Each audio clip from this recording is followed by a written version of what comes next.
want to take you now to the White House, where President Biden will be discussing U.S. vaccinations and the Delta variant. Let's listen in. Today, after receiving a briefing from my entire COVID-19 team, I'm proud to announce that we're getting even closer. Because of our wartime effort to administer 300 million shots in arms in just 150 days. More than 182 million Americans have received at least one shot, including nearly 90% of seniors and 70% of adults over the age of 27.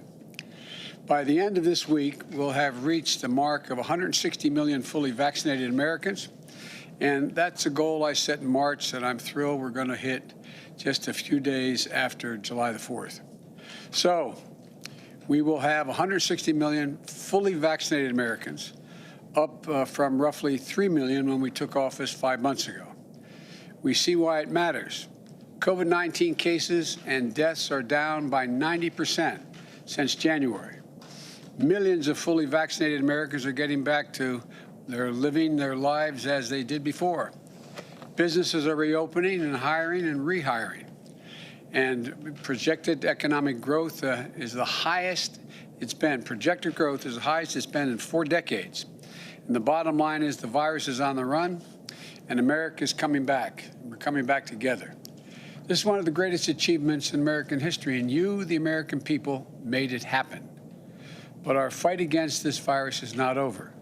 Right now, as I speak to you, millions of Americans are still unvaccinated and unprotected. And because of that, their communities are at risk, their friends are at risk, the people that they care about are at risk. This is an even bigger concern because of the Delta variant. In today's briefing, we discussed how the Delta variant is already responsible for half of all cases in many parts of this country. It's more easily transmissible, potentially more dangerous. And it should be because of reconsideration. And look, let me put it another way. It seems to me it should cause everybody to think twice. And it should cause reconsideration, especially young people who may have thought that they didn't have to be vaccinated, didn't have to worry about it, didn't have to do anything about it up to now. But the good news is that our vaccinations are highly effective. Fully vaccinated Americans have a high degree of protection, including against this Delta variant.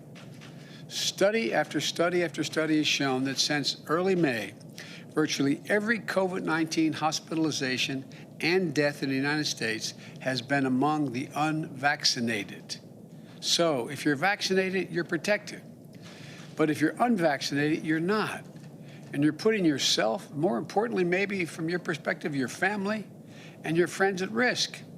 So please get vaccinated now. It works, it's free, and it's never been easier, and it's never been more important. Do it now, for yourself and the people you care about, for your neighborhood, for your country. It sounds corny, but it's a patriotic thing to do. In today's briefing, we discussed how our administration is going to devote the remainder of the summer to a special focus on 5 ways to make gains in getting those of you who are unvaccinated vaccinated. Because here's the deal.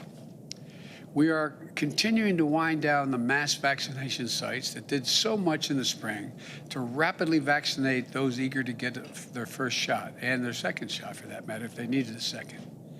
Now we need to go to community by community, neighborhood by neighborhood, and oftentimes door to door, literally knocking on doors, to get help to the remaining people protected from the virus.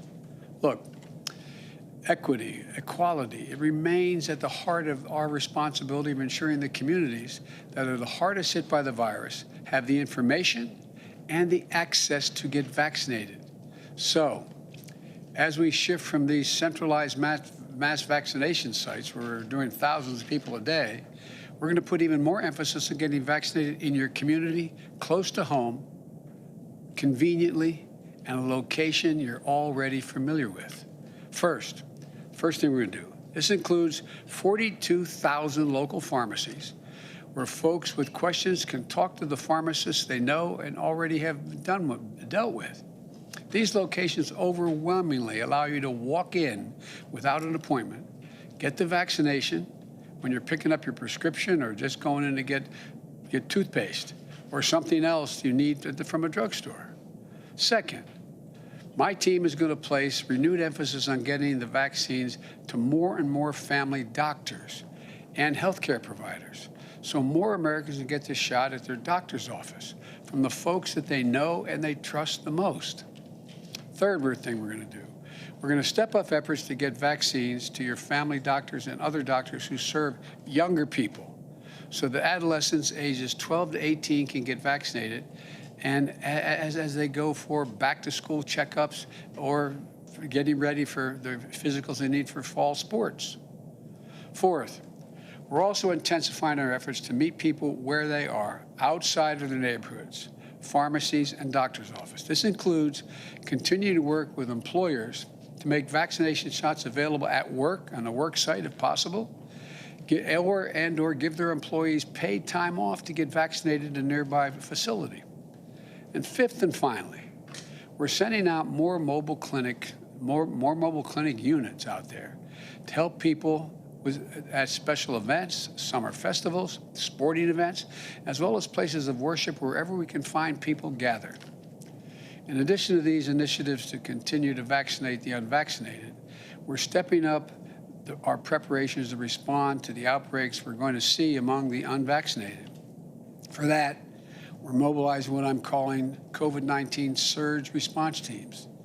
These teams are made up of experts from FEMA, the Federal Emergency Management Agency, CDC, the Center for Disease Control and Prevention, and elsewhere across our government, other groups.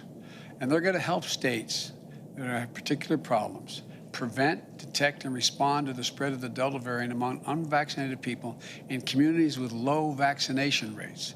And some states have very low vaccination rates. They're going to be able to we're going to deploy things like testing to expand detection of the virus, medicines to help treat the infected, and we're going to provide federal personnel to fill gaps in staffing and technical experts to help investigate outbreaks, because they're going to happen in states with very low vaccination rates. The bottom line is my administration is doing everything it can to lead a whole of government response at the federal, state, and local levels to defeat the pandemic. But we need everyone to do their part. Millions of Americans have already done that. We have to keep it up, though. We have to keep it up till we're finished. Let me close with this. We are emerging from one of the darkest years in our nation's history into a summer of hope and joy, hopefully. Think about where you were last year, where you are today, what you were able to do last year at this time and do today.